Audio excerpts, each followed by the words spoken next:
सबको लगता है कि अब क्रिप्टो का कोई फ्यूचर नहीं है, लेकिन सच्चाई उल्टी है। सबको लगता है मार्केट ठंडा पड़ा है, लेकिन 2015 में ऐसे ही ठंडे मार्केट में अगर किसी ने 1,000 रुपये भी इन्वेस्ट किए थे ना, उसने 1,000 रुपये से 2-3 लाख रुपए बनाए थे। लेकिन क्या हमें अब क्रिप्टो में इन्वेस्ट करना चाहिए? हाँ तो क्यों, और नहीं तो क्यों नहीं। सबको लगता है क्रिप्टो केवल इन्वेस्टमेंट के लिए है, लेकिन ऐसा नहीं है। क्रिप्टो करेंसी के इतने सारे फायदे हैं जो आप सोच भी नहीं सकते। हम जानेंगे वो अगले 9 मिनट्स में। 2021 में जब 10 रुपए के बिटकॉइन का प्राइस 54 लाख रुपए गया था, तो दुनिया क्रिप्टो करेंसी के पीछे पागलों की तरह पड़ गई थी। जिस इंसान ने कभी इन्वेस्टमेंट भी नहीं की, वो भी इंटरनेट पर यही सर्च कर रहा था कि how to invest in crypto currency.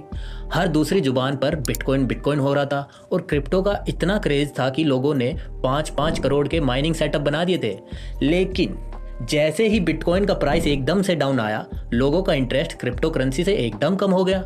मतलब मार्केट देख के तो ऐसा लग रहा था कि शायद बिटकॉइन एक अकेला करेंसी है जिसने लोगों को अट्रैक्ट किया था। अब इस पूरी दौड़ में जो समझदार लोग थे उन्होंने तो तगड़ा पैसा कमाया, और जो अनजान थे उन सबके पैसे डूब गए। तो आज हम इसी टॉपिक पर डिस्कस करने वाले हैं कि आखिर क्या हुआ क्रिप्टो करेंसी के साथ, क्यों मार्केट में अब पहले जितने एड्स देखने को नहीं मिलते, और जहां सबको लगता था कि अब क्रिप्टो फ्यूचर नहीं है, वहां आप किस तरीके से 100-200 रुपए की इन्वेस्टमेंट को लाखों के प्रॉफिट में कन्वर्ट कर सकते हैं। और लास्ट पार्ट तो बिल्कुल स्किप मत करना, क्योंकि वहां मैंने आपको बताया है कि इस वक्त अगर आप क्रिप्टो में इन्वेस्ट करना चाहते हैं तो सस्ती सस्ती वो कौन सी करेंसी खरीदें जो नेक्स्ट कुछ सालों में आपको तगड़ा रिटर्न दे सकती है। And also don't forget to share this series to all your friend. Now let's begin. Crypto ही क्यों? क्योंकि आप मेरी सीरीज देख रहे हैं तो आपको हर चीज की पूरी जानकारी मिलेगी। हम अपना एक बड़ा अमाउंट अगर कहीं पर इन्वेस्ट करते हैं तो सबसे पहले हमें पता होना चाहिए कि हम जहां इन्वेस्ट कर रहे हैं वो मार्केट में क्यों है, उसका फ्यूचर कैसा है, उसमें रिस्क कितना है, एंड और भी बहुत कुछ। इसीलिए सबसे पहले समझते हैं कि हमें क्रिप्टो करेंसी की जरूरत ही क्यों पड़ी। तो सबसे पहले था बार्टर सिस्टम, मतलब गेहूं के बदले फ्रूट्स, किसी फ्रूट्स के बदले नमक, या नमक के बदले चीनी। लेकिन इस सिस्टम में बड़ी प्रॉब्लम ये थी कि डिमांड सबकी अलग अलग थी। जैसे कोई नमक के बदले चीनी ना ले और उसे कुछ और चाहिए हो तो। फिर उसके बाद सिक्के आए, और 1947 से पार्टीशन से पहले तक इंडिया में टका, अन्ना, चवन्नी, अठन्नी और रुपए के सिक्के चलते थे। लेकिन सिक्कों को उनके भारी वेट के कारण एक बड़े अमाउंट को रखना और इधर उधर लेके जाने में बहुत मुश्किल होती थी। इसीलिए पेपर करेंसी के नोट आना शुरू हुए, और नोटों का चलन तो हमारे सामने भी है। लाख रुपए तक की अमाउंट भी आसानी से पॉकेट में लेके घूमना आसान हो गया। और दोस्तों, क्या आज से 5-6 साल पहले किसी ने सोचा था कि सिर्फ एक क्यूआर कोड स्कैन करके किसी को भी पैसे दे सकते हैं? लेकिन अब आप देख सकते हैं कि गूगल पे, फोन पे, पेटीएम हर छोटी से छोटी गली के अंदर भी रखा मिल जाता है। और अब करेंसी की नेक्स्ट जनरेशन डिजिटल करेंसी ज़्यादा दूर नहीं है। 2009 में ही इसकी शुरुआत हो गई थी। स्टार्टिंग में लोगों को इसके बारे में कुछ खास पता नहीं था, लेकिन पिछले कुछ सालों में ये बहुत पॉपुलर हो गया है, और आगे ये और भी बढ़ेगा। लेकिन दिक्कत ये है कि लोगों ने इसे एज करेंसी यूज़ करने से ज़्यादा इसे एक इन्वेस्टमेंट बना दिया है। जहाँ विदेशों में लोग क्रिप्टो को पेमेंट करने के लिए यूज़ करते हैं, वहीं इंडिया में लोग इसे बस इन्वेस्टमेंट समझते हैं, जो गलत तो नहीं है पर सही भी नहीं है। इसके बहुत सारे बेनिफिट्स हैं। फर्स्ट तो ये कि 100% सेफ एंड सिक्योर है। आपकी सिक्योरिटी के लिए तिजोरी में और गार्ड्स में पैसे नहीं डालने पड़ते। दूसरा, इसकी वैल्यू मार्केट की डिमांड के अकॉर्डिंग अप्स एंड डाउन होती है। आप इसे इन्वेस्टमेंट भी यूज कर सकते हैं। क्या है क्रिप्टो? क्रिप्टो करेंसी का चलन सबसे पहले 2009 में हुआ, जब सैंटोशी नाकामोटो ने एक वर्चुअल करेंसी बनाई, जिसका नाम आपने कहीं ना कहीं जरूर सुना ही होगा। जी हाँ, उसका नाम था बिटकॉइन। आज के दिन बिटकॉइन इतनी बड़ी करेंसी बन चुकी है कि बड़ी से बड़ी कंपनीज बिटकॉइन से पेमेंट लेती हैं। और आपको एक इंटरेस्टिंग फैक्ट बताऊं, अगर आपने 2009 में सिर्फ एक बिटकॉइन खरीदा होता तो आज आपके पास 16 लाख रुपए होते। लेकिन आज इथेरियम, लाइटकॉइन, डोजीकॉइन जैसी 19,000 क्रिप्टो करेंसी बन चुकी है। इन करेंसी को हम खरीदने और बेचने के अलावा हम इनमें इन्वेस्ट भी कर सकते हैं। और दोस्तों, इसकी एक खास बात यह है कि जब हम इसे खरीदते या बेचते हैं तो कोई थर्ड पार्टी, कोई बैंक या कोई सरकार कंट्रोल नहीं करती। मतलब ये डिसेंट्रलाइजेशन होता है, प्योर ट्रेडिशनल बैंक सिस्टम से अलग।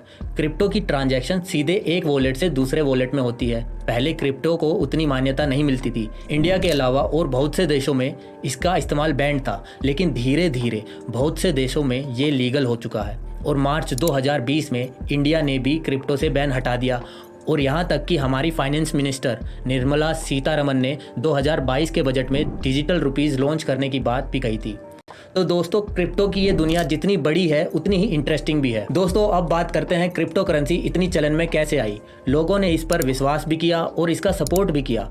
तो जब हमारे पास इंडिया की फिजिकल करेंसी रुपीज़ है तो क्रिप्टो की क्या ज़रूरत है? आइए समझते हैं दोस्तों। चाहे इंडिया का रुपी हो या कुवैत की दिनार या अमेरिका का डॉलर, ये सब कुछ फिएट करेंसी के अंदर आता है। फिएट का मतलब है सेंट्रलाइज्ड करेंसी, जो देश की सरकार या बैंक कंट्रोल करती है। दोस्तों, आज से कुछ साल पहले कोई भी कंट्री उतना ही करेंसी प्रिंट कर सकती थी जितना उसके पास रिजर्व में गोल्ड या एसेट्स हैं, लेकिन आज के दिन बिना एसेट्स बैकअप के कंट्रीज पैसा प्रिंट कर रही है। अब आप देख सकते हैं जिम्बाब्वे के साथ क्या हुआ। उसने देश की इकोनॉमी सुधारने के लिए $100 ट्रिलियन छाप दिए और देश की जनता को बांट दिए। इसके बाद देश की इकोनॉमी सुधरने के बजाय बर्बाद हो गई और लोग बोरियों में पैसा भर भर के ब्रेड खरीदने जाते थे। तो ऐसे नोट छापने से केवल महंगाई बढ़ेगी। फिर भी सरकार नोट छापे जा रही है। लेकिन दोस्तों, अगर हम डिजिटल करेंसी इस्तेमाल करेंगे तो मार्केट में जब नोट होंगे ही नहीं तो सरकार नोट छापकर महंगाई नहीं बढ़ा पाएगी, क्योंकि जैसे हमने पहले बताया कि डिजिटल करेंसी डिसेंट्रलाइजेशन होती है, सरकार के हाथ में इसका कंट्रोल नहीं होता। कुछ साल पहले लोगों को पेटीएम पर भरोसा नहीं था। उन्हें लगता था कि कहीं ये भाग गया तो। डिजिटल के नाम पर वो सिर्फ बैंक की पासबुक की स्टेटमेंट पर ही भरोसा करते थे। लेकिन अब लोगों को पता है कि डिजिटल करेंसी सेफ है। लेकिन इंडिया में आज दोनों इक्वली चल रही हैं। तो आप सोच रहे होंगे कि दोनों में बेटर कौन सी है, डिजिटल करेंसी या फिजिकल करेंसी? तो दोस्तों, दोनों के अपने अपने फ़ायदे और नुकसान हैं।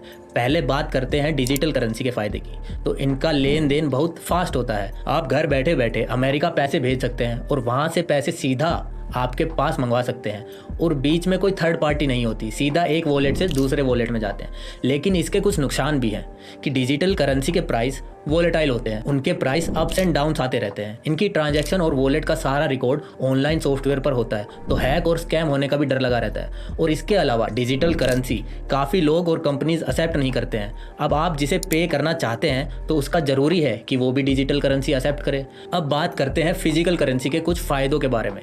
तो दोस्तों, इसकी वैल्यू सेम रहती है, कम ज़्यादा नहीं होगी और पूरे इंडिया में या इंडिया के बाहर भी फिजिकल करेंसी हर आदमी एक्सेप्ट करता है। और अब अगर इसके नुकसान की तरफ देखें तो जब आप इंटरनेशनल लेवल पर कोई लेन देन करते हैं तो यह लेन देन बहुत स्लो और महंगा हो जाता है और इसके खो जाने और चोरी हो जाने का रिस्क होता है। और सबसे मेन दोस्तों, अगर हम नोटों का इस्तेमाल करेंगे तो सरकार जब भी अपने किसी लॉस को कवर करने के लिए नोट प्रिंट करेगी तो महंगाई बढ़ेगी और इसका सीधा असर इंडियन मिडिल क्लास सोसाइटी पर पड़ेगा। तो दोस्तों, दोनों में से अगर देश की इकोनॉमी को बचाने की नज़र से देखा जाए तो डिजिटल करेंसी बेटर है। इस पार्ट में मैं आपको टॉप 5 लो प्राइस करेंसी बताऊं, उससे पहले अगर आप ये सोच रहे हैं कि जब क्रिप्टो करेंसी की इतनी वैल्यू है तो हमें इनमें इन्वेस्ट करना चाहिए, इसके लिए ज़रूरी है आप सबसे पहले अपनी रिस्क कैपेसिटी को समझो, क्योंकि क्रिप्टो एक वोलेटाइल मार्केट है, प्राइस कम ज़्यादा होते रहते हैं। तो अगर आप रिटायरमेंट की एज में हो और आपके पास सेविंग्स तो है इन्वेस्टमेंट करने के लिए, लेकिन दोबारा पैसा कमाने के लिए टाइम नहीं है, तो आप रिस्क नहीं ले सकते।